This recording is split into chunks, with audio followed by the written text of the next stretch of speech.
Hello everyone, good morning, Radhe Radhe. क्या हाल चाल? सब बढ़िया। मैं सुहाना सा आप सबका स्वागत करती हूँ हमारे प्यारे से यूट्यूब चैनल ज्ञान के अभियान पर। तो आज हम लोग पढ़ने वाले हैं क्लास 7th का chapter 6 adolescence, the stage of change. आप सबने नोटिस किया है कि एक एज आने के बाद हमारा जो हाइट है वो बहुत जल्दी जल्दी बढ़ने लगता है, ग्रो करने लगता है, हमारे बॉडी में बहुत सारे चेंजेस होने लगते हैं। तो ये क्यों होता है? तो इस चैप्टर में हम यही सब इंटरेस्टिंग बातें करने वाले हैं। तो चलिए आइए साथ में मिलकर शुरू करते हैं हम इस चैप्टर को। ठीक है।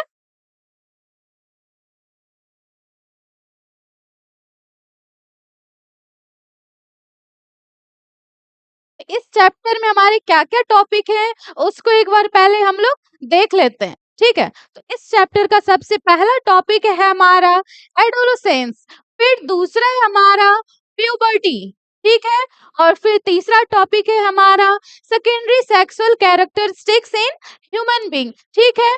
फोर्थ है हमारा हार्मोन, मोस्ट इंपॉर्टेंट टॉपिक। इस चैप्टर का जो मोस्ट इंपॉर्टेंट टॉपिक है वो है हमारा हार्मोन। ठीक है। और फिर फिफ्थ है हमारा reproductive phase of life in human being. ठीक है। और सिक्स्थ है हमारा function of hormone and sex hormone in humans. तो एक एक करके सारे टॉपिक को हम क्रिस्टल क्लियर करते हैं। ठीक है।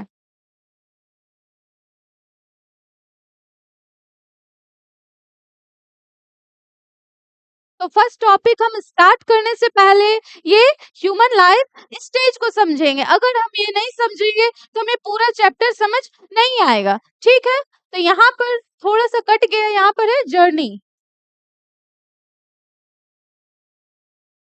ठीक है। तो जब हम बर्थ लेते हैं, जन्म लेते हैं, और फिर 2 साल तक के एज को हम क्या बोलते हैं? इन्फेंसी। मतलब जब जन्म लेते हैं 0 to 2 years के बच्चे जो भी होते हैं उसको क्या बोलते हैं? इन्फेंसी। ये वाला स्टेज। ठीक है। और फिर उससे थोड़ा सा बड़े हो जाते हैं, समझदार हो जाते हैं, चीजों को समझने लगते हैं, छोटे छोटे क्वेश्चंस करते हैं हम लोग, किड्स स्कूल जाने लगते हैं, तो उसको क्या बोलते हैं हम लोग? चाइल्डहुड। ठीक है। इसमें बहुत सारी हम लोग शरारती भी करते हैं, बहुत सारे फालतू फालतू क्वेश्चंस भी करते हैं कि स्काई ब्लू क्यों होता है, ये वाला कलर ऐसा क्यों है, ये ऐसा क्यों है, वो वैसा क्यों है। ठीक है। तो सारे जो क्वेश्चन है हम ये बचपन वाले स्टेज में करते हैं, जिसका एज क्या है? 3 to 10 ईयर। ठीक है। फिर हमारा आता है एडोलोसेंस। इसका एज क्या है? 10 to 19 ईयर। हमारा जो ह्यूमन लाइफ का जो फेज है, पूरा स्टेज है, उसमें सबसे मोस्ट इम्पॉर्टेंट स्टेज जो है हमारा वो एडोलोसेंस होता है। इस स्टेज में ही हमारे माइंड का सबसे ज्यादा ग्रोथ होता है, बॉडी का ग्रोथ होता है। तो ये वाला ही हमारा पूरा चैप्टर यही एडोलोसेंस बेस्ड ही है। ठीक है। और फिर उसके बाद है हमारा एडल्टहुड। जब हम बड़े हो जाते हैं, हमारा बॉडी, हमारा माइंड डेवलप हो जाता है, फुल्ली मैच्योर्ड हो जाता है फंक्शन के लिए। ठीक है। तो उसको हम क्या बोलते हैं? एडल्टहुड। जिसका क्या है? 20 ईयर्स के बाद एडल्टहुड आता है। ठीक है। फिर है हमारा old old age, senior citizen. जैसे हमारे दादाजी, नानी जी, दादी जी, दादाजी, नाना जी, ये लोग जो है सीनियर सिटीजन है। ठीक है। इनका एज क्या होता है?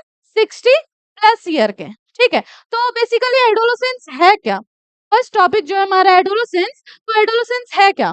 एडोलोसेंस बेसिकली चाइल्डहुड से हमारा एडल्टहुड का जो भी सफर होता है, बीच का पीरियड होता है, उसको एडोलोसेंस बोलते हैं। इसमें बहुत सारे चेंजेस होते हैं हमारे बॉडी में, हमारे माइंड में, बहुत सारे चेंजेस होते हैं।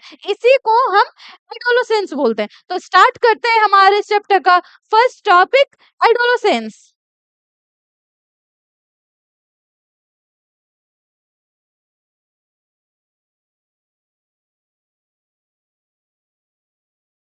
Adolescence, the period between childhood and adulthood. जब हम छोटे से बच्चे होते हैं, यानी कि 10 साल, 9 या 10 साल के होते हैं, और फिर हम बड़े हो जाते हैं, यानी कि 90 to 20 ईयर। ठीक है। तो यहाँ से यहाँ तक का जो ये सफर है, ये पीरियड है, इसमें बहुत सारे चेंजेस होते हैं। इस सफर को ही, इस पीरियड को ही हम एडोलेसेंस बोलते हैं। तो इस एडोलेसेंस में क्या-क्या चेंजेस होते हैं, ठीक है? इसको हम देखते हैं, ठीक? Point wise. तो फर्स्ट पॉइंट है हमारा ये नेचुरल प्रोसेस। एडोलेसेंस में जो भी चेंजेस होते हैं वो बिल्कुल भी नेचुरल है, सब में होगा, ठीक है? Growth happen from childhood to adulthood. इसमें जो है हम बचपन से एडल्ट में चेंज होते हैं। इसका एज क्या होता है? 10 टू 12 ईयर में ये स्टार्ट होता है और ये खत्म कब होता है? 18 टू 19 ईयर में। फिजिकल ग्रोथ, फिजिकल ग्रोथ क्या होता है बेटा? हाइट बढ़ता है इसमें, वेट गेन होता है, बॉडी पार्ट्स में बहुत सारे चेंजेस होते हैं और डेवलप होता है, ठीक है? फोर्थ है हमारा रिप्रोडक्टिव चेंजेस। हमारा बॉडी जो है इसमें कैपेबल हो जाता है, एबल एबल हो जाता है रिप्रोडक्शन के लिए, ठीक है? Body becomes able to reproduce. Body जो है एबल हो जाता है हमारा रिप्रोडक्शन के लिए। इमोशनल चेंजेस, इस फेज में ही इमोशनल चेंजेस होते हैं। बहुत से मूड स्विंग होते हैं, बहुत जल्दी गुस्सा आता है, बहुत जल्दी उदास हो जाते हैं, बहुत जल्दी खुश हो जाते हैं। तो इमोशनल चेंजेस आता है हमारे में, ठीक है? और फिर है हमारा secondary sexual characteristics like voice change. जब छोटे होते हैं तो हमारा वॉइस बहुत स्वीट सा होता है, बट धीरे धीरे धीरे धीरे जब हम एडल्ट में जाते हैं तो हमारा जो वॉइस है वो धीरे धीरे धीरे धीरे चेंज होता है, भारी होता है। वो क्यों होता है वो सब हम आगे जानेंगे। क्या होता है और बॉडी में हेयर्स आने लगते हैं, ठीक है? तो ये सारे जो चेंजेस है ये बिल्कुल भी नॉर्मल है और ये सब में होगा। तो ये जो सारे चेंजेस है इसको अच्छे से करने के लिए हम लोग क्या कर सकते हैं? एक हेल्दी डाइट मेंटेन कर सकते हैं, हेल्दी हैबिट को फॉलो कर सकते हैं हम लोग, ठीक है? साफ-सफाई मेंटेन कर सकते हैं हम लोग, एक्सरसाइज कर सकते हैं।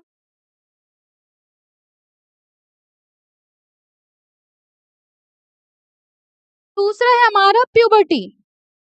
प्यूबर्टी क्या होता है? बेसिकली हमारी बॉडी में जो भी चेंजेस होते हैं, जो भी डेवलपमेंट होते हैं, अभी जैसे हम एडोलेसेंस पढ़े, एडोलेसेंस अगर ये एक पूरा चैप्टर है तो उसी के बीच में एक टॉपिक है प्यूबर्टी। एडोलेसेंस में जिसमें फिजिकली, मेंटली, इमोशनली तीनों डेवलपमेंट होगा, तीनों में मैच्योरिटी आएगी। बट प्यूबर्टी क्या है हमारा? सिर्फ बॉडी में चेंजेस होगा, ठीक है? क्या-क्या चेंजेस होगा हम इसको देखते हैं। Puberty is the stage when the body changes from child to adult. Puberty में क्या होता है? हमारा बॉडी चाइल्ड से एडल्ट की ओर बढ़ने लगता है। इसका स्टार्टिंग प्यूबर्टी जो है हमारे स्टेज उसका स्टार्टिंग कब होता है? 10 टू 12 ईयर में स्टार्ट हो जाता है। और ड्यूरिंग प्यूबर्टी क्या होता है? Body grow fast and become able to reproduce. Puberty में क्या है? हमारा बॉडी जल्दी जल्दी ग्रो करता है और हम कैपेबल हो जाते हैं रिप्रोडक्शन के लिए, ठीक है? तो लड़कियों में ये प्यूबर्टी कब स्टार्ट होता है? 10 टू 12 ईयर में। और बॉयज में क्या होता है? 20 टू 20 सॉरी 12 टू 14 ईयर में, ठीक है? लड़कियों में पहले होता है, लड़कों में थोड़ा-सा बाद होता है, ठीक है?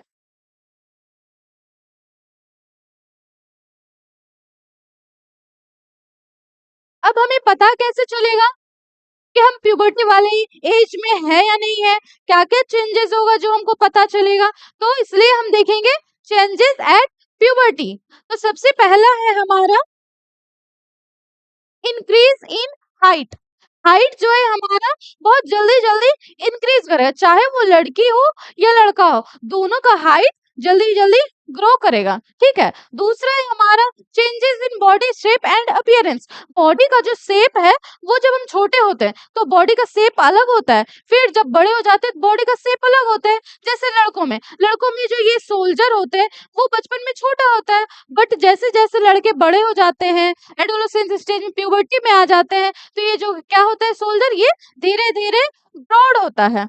मसल्स गेन होते हैं, चेस्ट पे हेयर आने लगते हैं, चेस्ट पे भी मसल्स आने लगते हैं, बढ़ जाते हैं, ठीक है? लड़कियों में क्या होता है? ये हिप्स जो है ये वाइडर हो जाता है, ये कर्व शेप एक ले लेता है प्यूबर्टी फेज में, ठीक है? पीरियड्स आने लगते हैं। तीसरा है हमारा रिप्रोडक्टिव ऑर्गन बिकम कैपेबल। हमारा जो रिप्रोडक्टिव ऑर्गन है, जैसे लड़कों का रिप्रोडक्टिव ऑर्गन टेस्टिस, लड़कियों का ओवरीज, ये क्या होता है? डेवलप करने लगते हैं, ग्रो करने लगते हैं और फंक्शन के लिए रेडी हो जाते हैं, ठीक है?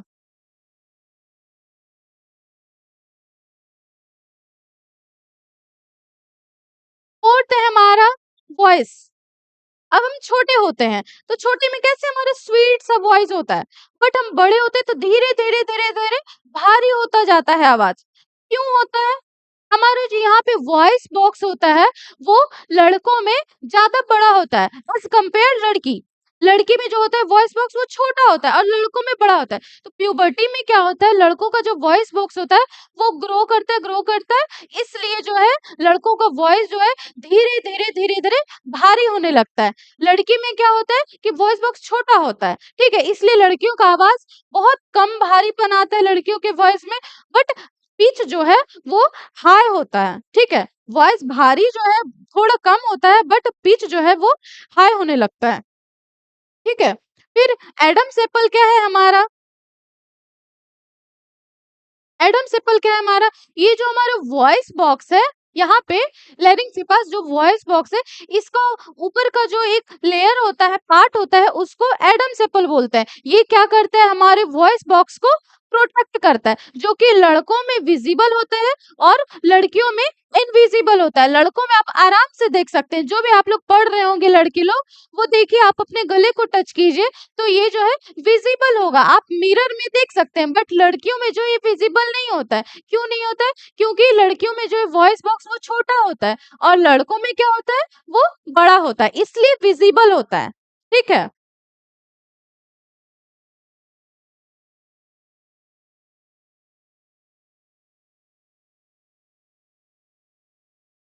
एक कॉमन चीज जो दिखता है, पिंपल्स आना। प्यूबर्टी में क्या होता है, पिंपल्स आते हैं। पिंपल्स क्यों आते हैं, ये क्वेश्चन आ रहा होगा।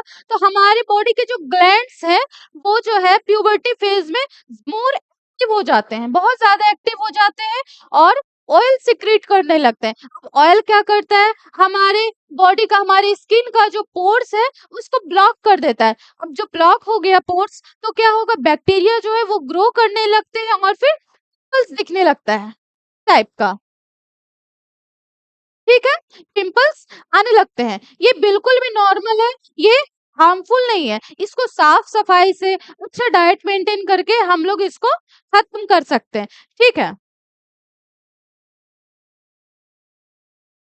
और एक मेन बात, अगर हमें पिंपल्स हो गए तो इसको बार बार टच नहीं करना। अगर बार बार टच करेंगे तो ये और ज्यादा ग्रो होंगे और ज्यादा फैलेंगे, और इसको स्क्वीज तो बिल्कुल भी नहीं करना है। अगर स्क्वीज करेंगे तो इसका जो लिक्विड निकलेगा ये कहीं और लगेगा, यहाँ पे है फिर यहाँ पे हो जाएगा, फिर नोज पे भी हो सकता है, चेस्ट बैक सब पे हो सकता है। तो एक एक करके हम पॉइंट को देखते हैं, ठीक है, जो कि हम एग्जाम में लिख पाए। ओरली तो मैं बता रही हूँ बट एग्जाम में तो हमें लिखना होगा ना, नंबर चाहिए हमें ना, इसलिए फर्स्ट पॉइंट है हमारा, pimples are common during puberty.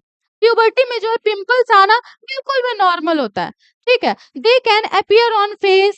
Pimples कहाँ कहाँ दिखते हैं, देखिए, फेस पे होते हैं, नोज पे होते हैं, फोरहेड पे, चेस्ट पे एंड बैक पे होते हैं, ठीक है। During puberty oil from the skin increases. Skin का जो ऑयल होता है वो बहुत इंक्रीज होता है और फिर ऑयल क्या करते हैं, स्किन के पोर्स को ब्लॉक कर देते हैं। जब पोर्स ब्लॉक हो गया तो क्या होगा, बैक्टीरिया ग्रो करेंगे और फिर पिंपल अपीयर होगा, पिंपल दिखेगा। Pimple are not harmful. Pimple जो है बिल्कुल भी हानिकारक नहीं है, ये सबको होता है, बिल्कुल नॉर्मल है। They go away with proper care and cleanness.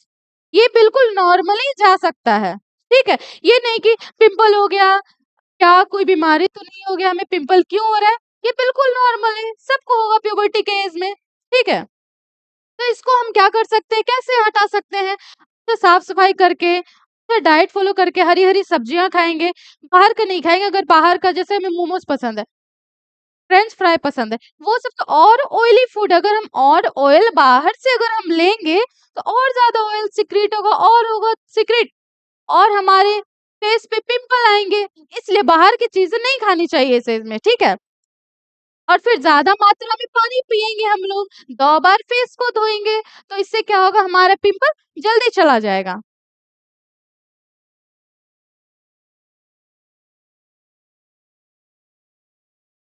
फिर है हमारा डेवलपमेंट ऑफ सेक्स ऑर्गन, जैसे कि इस एज में, प्यूबर्टी वाले एज में क्या है, ऑर्गन जो है वो डेवलप करेंगे। सेक्स ऑर्गन जैसे बॉयज में, sorry sorry,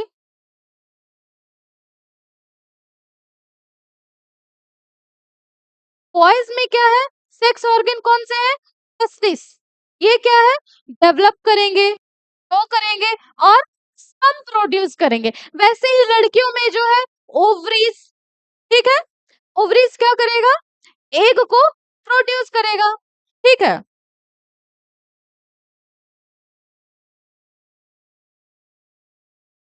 during puberty sex organ in boys and girls grow become fully functional.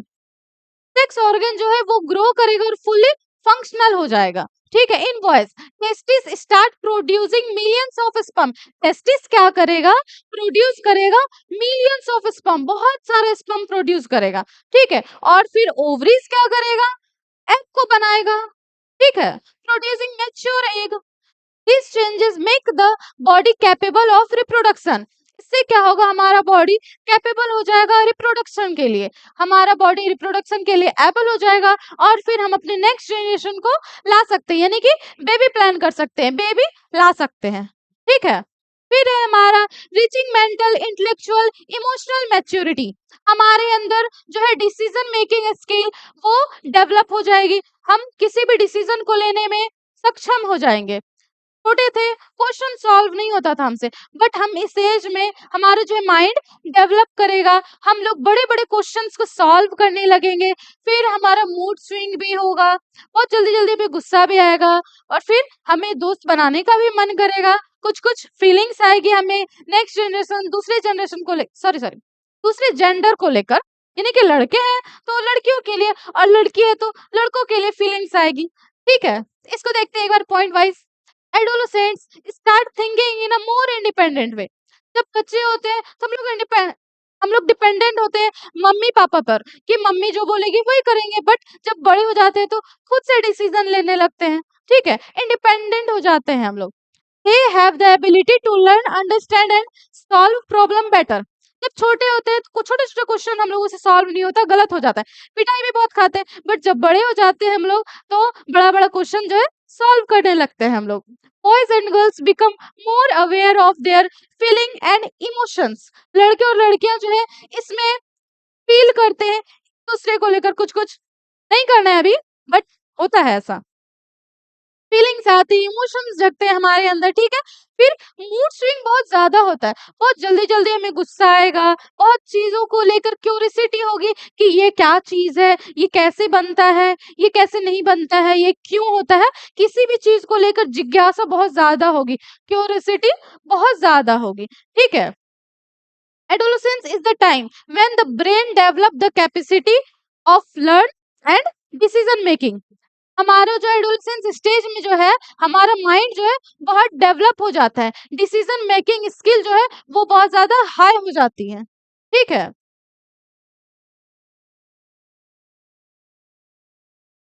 अब है हमारा सेकेंडरी सेक्सुअल कैरेक्टरिस्टिक्स। हमारे जो बुक में है बेटा ये सेकेंडरी सेक्सुअल कैरेक्टरिस्टिक्स को ही एक्सप्लेन किया गया है, बट एक बार हम प्राइमरी भी देख लेते हैं, अगर प्राइमरी नहीं देखेंगे तो हमें ये जैसे समझ नहीं आएगा सेकेंडरी, तो सबसे पहले हम प्राइमरी पढ़ लेते हैं फिर सेकेंडरी समझते हैं, ठीक है।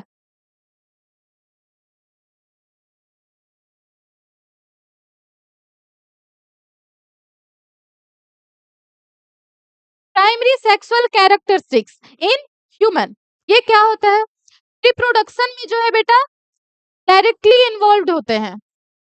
डायरेक्टली इन्वॉल्व कैसे होते हैं हमारे प्राइमरी सेक्सुअल कैरेक्टरिस्टिक्स, इसको हम देखते हैं। सबसे पहले टेस्टिस, टेस्टिस क्या करता है ना, मेल जो है मेल गैमेट स्पर्म को प्रोड्यूस करता है और ये कहाँ स्थित होता है, कहाँ प्रेजेंट होता है, हमारे स्क्रोटम में, ठीक है। और स्क्रोटम कहाँ होता है, हमारे बॉडी के बाहर, आउटसाइड। और ये क्या होता है, एक लूज पाउच, स्किन का जो एक पाउच होता है उसमें ये प्रेजेंट होता है, दो टेस्टिस को ये होल्ड करता है स्क्रोटम, ठीक है। और पेनिस क्या करता है, हमारा स्पर्म जो मेल गैमेट स्पर्म है वो वजाइना के थ्रू फीमेल में यूट्रस तक पहुंचाता है, ओवा तक पहुंचाता है, मतलब ट्रांसफर करता है फीमेल में स्पर्म को, ठीक है। और फिर स्पर्म क्या है, सॉरी स्पर्म क्या है? मेल रिप्रोडक्टिव सेल है जो प्रोड्यूस कहाँ होता है? टेस्टिस में होता है, ठीक है। इन गर्ल्स ओवरीज क्या है? इसी में जो है हमारा egg cell, female gamete egg cell यानी ओवा जो है वो प्रोड्यूस होता है, ठीक है। और ये कहाँ प्रेजेंट होता है? ओवरीज कहाँ प्रेजेंट होता है? हमारे लोअर एब्डोमेन में प्रेजेंट होता है, ठीक है।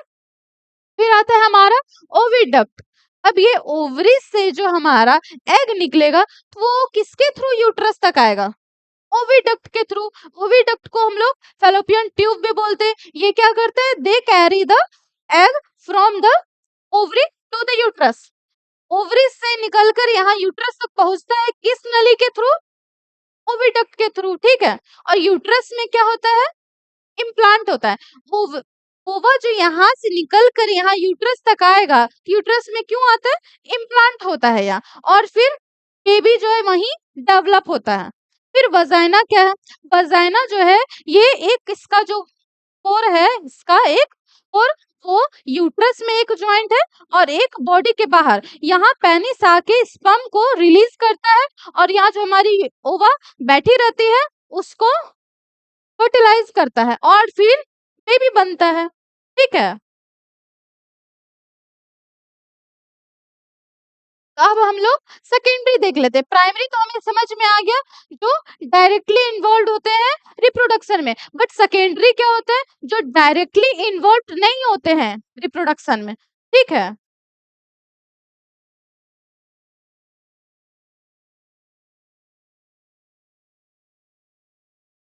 इन बॉयज क्या क्या होता है? हाइट बढ़ती है, वेट गेन होता है, ठीक है। हेयर्स, फेस पे बहुत सारे हेयर आने लगते हैं और प्राइवेट पार्ट में भी हेयर आने लगते हैं, जैसे चेस्ट में, आर्मपिट में एंड प्राइवेट पार्ट में हेयर आने लगते हैं, ठीक है। वॉइस जो होता है वो बहुत ज्यादा भारी होने लगता है, मसल जो है वो डेवलप होने लगते हैं, ठीक है, स्ट्रॉन्ग। और फिर जो है स्वेट जो है स्वेटिंग होती है, फिर ऑयल सिक्रीट होता है। क्यों होता है? ग्लैंड्स के कारण। और ग्लैंड्स जो है इस एज में बहुत ज्यादा एक्टिव हो जाते हैं। इन गर्ल्स, लड़कियों में क्या होता है? लड़कियों में भी जो है हाइट एंड वेट गेन होता है, हाइट बढ़ता है, वेट गेन होगा। फिर हेयर ग्रोथ कहाँ कहाँ होता है? आर्मपिट में होगा। लड़कियों में फेशियल फेशियल हेयर नहीं आएंगे, सिर्फ लड़कों में फेशियल हेयर आएंगे। लड़कियों में आर्मपिट में होगा और फिर प्राइवेट पार्ट में हेयर्स आएंगे, ठीक है। और फिर ब्रेस्ट डेवलपमेंट होगा, ठीक है। मेंस्ट्रुअल साइकिल जो है वो स्टार्ट हो जाएगा, हमारा जो पीरियड्स है वो स्टार्ट हो जाएगा इस फेज में, ठीक है। और फिर sweat and oil gland become more active. इस फेज में ही जो हमारे ग्लैंड्स मोर एक्टिव होंगे, ऑयल सिक्रीट करेंगे। कोई भी वर्क करेंगे तो स्वेटिंग निकलेगी, तो कौन सा स्वेट ग्लैंड सिक्रीट करेगा उसको, ठीक है। लड़के और लड़कियों में जो कॉमन चीज होती है वो होती है एक्नी। पिंपल्स जो है वो दोनों को होंगे, पिंपल्स जो है वो दोनों को होंगे, लड़की हो या लड़का, प्यूबर्टी एज में पिंपल्स दोनों को होंगे। सॉरी सॉरी, पिंपल्स दोनों को होंगे। फिर स्वेटिंग जो होगी वो भी दोनों को होंगे। ऐसा थोड़ी है कि लड़के जिम जाएंगे, वर्कआउट करेंगे तो उन्हें पसीना आएगा और लड़कियों को नहीं आएगा, नहीं, सबको होगा, ठीक है। और फिर स्लीप पैटर्न्स में चेंज, सोने का जो तरीका होता है, पैटर्न जो होता है वो चेंज हो जाएगा। Energy level high increase, energy level जो होगा एकदम पिक पे होगा, बहुत ज्यादा हाई होगा, ठीक है। और फिर इमोशन चेंज फ्रीक्वेंटली, स्माइली, ये स्माइल कर रहे हैं क्योंकि इमोशन जो हमारी फीलिंग्स है वो फ्रीक्वेंटली चेंज होगी, ठीक है।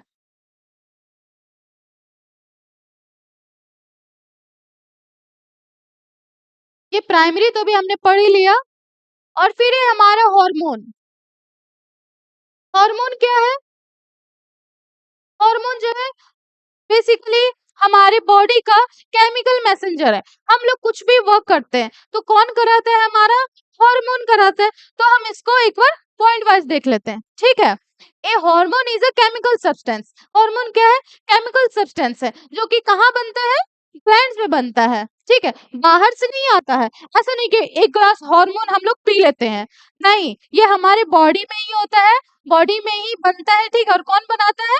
ग्लैंड्स, ठीक है? It release into the blood. Glands जो है हमारे हार्मोन रिलीज़ करते हैं ब्लड को और फिर ब्लड कहाँ जाता है? ऑर्गन के पास और फिर वहाँ फंक्शन करता है। तो ये ब्लड जो ऑर्गन को देता है, तो उस ऑर्गन को हम लोग क्या बोलते हैं? Target site. ठीक है? और फिर वहाँ जाके वर्क होता है। अब हम देखते हैं कि ग्लैंड कितने तरह के होते हैं, तो एक होता है एक्सोक्राइन ग्लैंड और एक होता है क्राइन ग्लैंड। एक्सोक्राइन ग्लैंड क्या होता है? हमारे जो भी ग्लैंड्स हैं, वो जो सीक्रेट करते हैं, उनका सीक्रेशन जो है डक्ट के थ्रू होकर टारगेट साइट के पास पहुँचता है, ठीक है? बट एंडोक्राइन ग्लैंड में ऐसा नहीं होता। तो ग्लैंड एंडोक्राइन ग्लैंड जो है वो सीक्रेट जैसे हार्मोन सीक्रेट करते हैं, वो डायरेक्ट टारगेट साइट तक नहीं पहुँचता है क्योंकि उसके पास डक्ट नहीं होता, वो विदाउट डक्ट होता है। ठीक है? तो वो क्या करेंगे ना, ब्लड में पहले देंगे, फिर ब्लड के थ्रू पूरे बॉडी में हमारे ऑर्गन यानी टारगेट साइट तक पहुँचेगा, फिर वर्क करेगा। ठीक है? तो एक बार एक्सोक्राइन ग्लैंड को हम समझते हैं और फिर एंडोक्राइन ग्लैंड को समझेंगे। ठीक है? This gland have duct. Exocrine gland जो है इसके पास डक्ट होता है यानी नली यानी ट्यूब ये होगा। ठीक है? इस they release their secretion through duct. ये जो सिक्रीशन है किसके थ्रू करेंगे? डक्ट के through. They product do not go into the blood. ये जो अपना सिक्रीशन है ये ब्लड में नहीं देंगे, डायरेक्ट ये ट्यूब के द्वारा टारगेट साइट को पहुंचा देंगे। ठीक है? एग्जाम्पल एक्सोक्राइन ग्लैंड के एग्जाम्पल कौन कौन से? Salivary gland, sweat gland, sebaceous gland. Salivary gland क्या करता है, क्या सिक्रीट करता है? सलाइवा। जैसे हम कुछ भी रोटी चावल हरी सब्जी कुछ भी खाते हैं तो हमारे माउथ में सलाइवा निकलता है। वो सलाइवा कौन सिक्रीट करता है? हमारा सलेवरी ग्लैंड। स्वेट ग्लैंड करता है। हम कोई वर्कआउट करते हैं, दौड़ते हैं, कोई काम करते हैं तो कौन सिक्रीट करता है? Sweating sweat gland. Sebaceous gland हमारे जो फेस पे पिंपल होता है, ऑयल ऑयल के वजह से ऑयल कौन सिक्रेट करता है? Sebaceous gland. ठीक है? अब हम एंडोक्राइन ग्लैंड को देखेंगे। तो एंडोक्राइन ग्लैंड जो इसमें डक्ट नहीं होता है, इसका जो सिक्रेशन है ये डायरेक्ट टारगेट साइट तक नहीं पहुंचता है, ब्लड में जाता है, फिर ब्लड पूरे बॉडी में जाता है और फिर वहां टारगेट साइट तक पहुंचता है और फिर वो वर्क करता है। ठीक है? This gland do not have duct. इस ग्लैंड के पास डक्ट नहीं होता है। They release there hormone directly into the blood. ये जो है डायरेक्ट ब्लड को दे देते हैं और फिर ब्लड जो है टारगेट साइट तक पहुंचकर फिर वहां वर्क करता है। ठीक है? इसका एग्जांपल कौन कौन सा है? Pituitary gland, thyroid gland, adrenal gland, pancreas, testis, ovaries. ये जो सारे हैं ये एंडोक्राइन ग्लैंड के एग्जाम्पल है। ठीक है? इन शॉर्ट एक बार हम शॉर्ट में देखते हैं कि एंडोक्राइन एंड एक्सोक्राइन है क्या, क्योंकि कोई पूछे तो हमें बेसिकली थोड़ा थोड़ा याद होना चाहिए। ठीक है? एक्सोक्राइन ग्लैंड क्या है? इसमें डक्ट होता है और ये जो रिलीज जो सिक्रेट करते हैं कहाँ करते हैं? डायरेक्ट टारगेट साइट को। ठीक है? बट एंडोक्राइन ग्लैंड में जो है इनके पास डक्ट नहीं होता है, ये क्या करते हैं? रिलीज जो हार्मोन रिलीज करते हैं ये कहाँ करते हैं? ब्लड में करते हैं। ठीक है?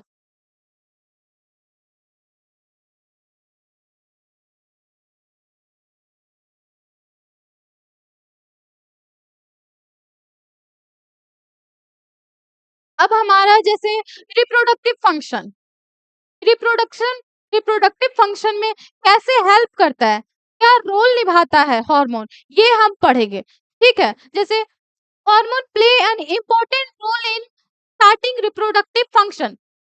हार्मोन जो है एक महत्व भूमिका निभाता है, एक इम्पोर्टेंट रोल निभाता है हमारे रिप्रोडक्टिव फंक्शन में। ठीक है? The onset of puberty is controlled by hormone. हमारा जो प्यूबर्टी है उसको कौन कंट्रोल करता है? हमारा हार्मोन। ठीक है? Hormone help in the production of sex cell. Sex cell यानी मेल सेक्स सेल कौन है? स्पर्म। और फीमेल सेक्स सेल कौन है? एग यानी ओवा। उसको कौन प्रोड्यूस करता है? हमारा हार्मोन। ठीक है?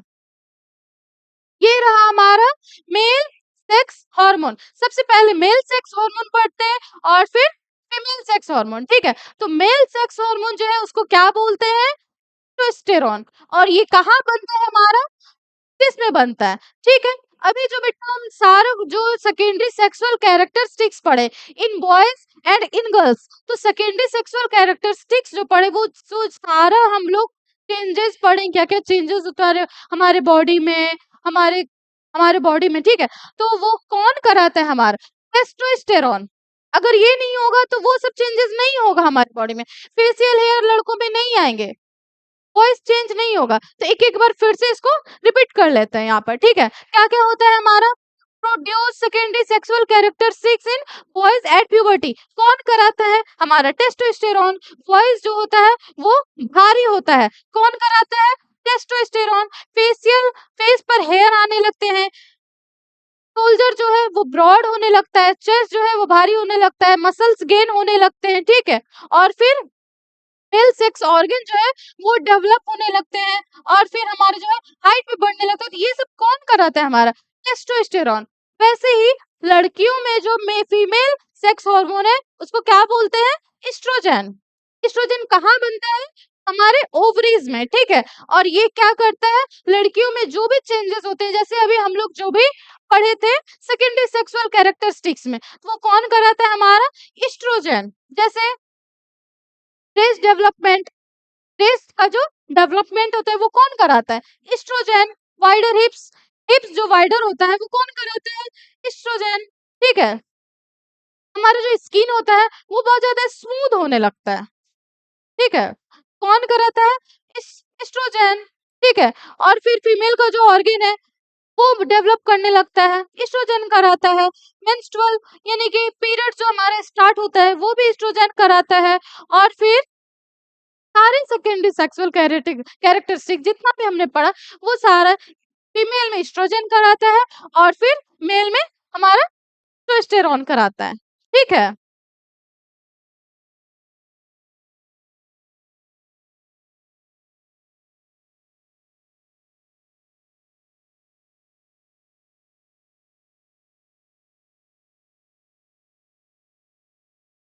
ठीक है, ये आगे का स्लाइड जो है वो हम नेक्स्ट लेक्चर में करेंगे, ठीक है। Tata bye bye, thank you.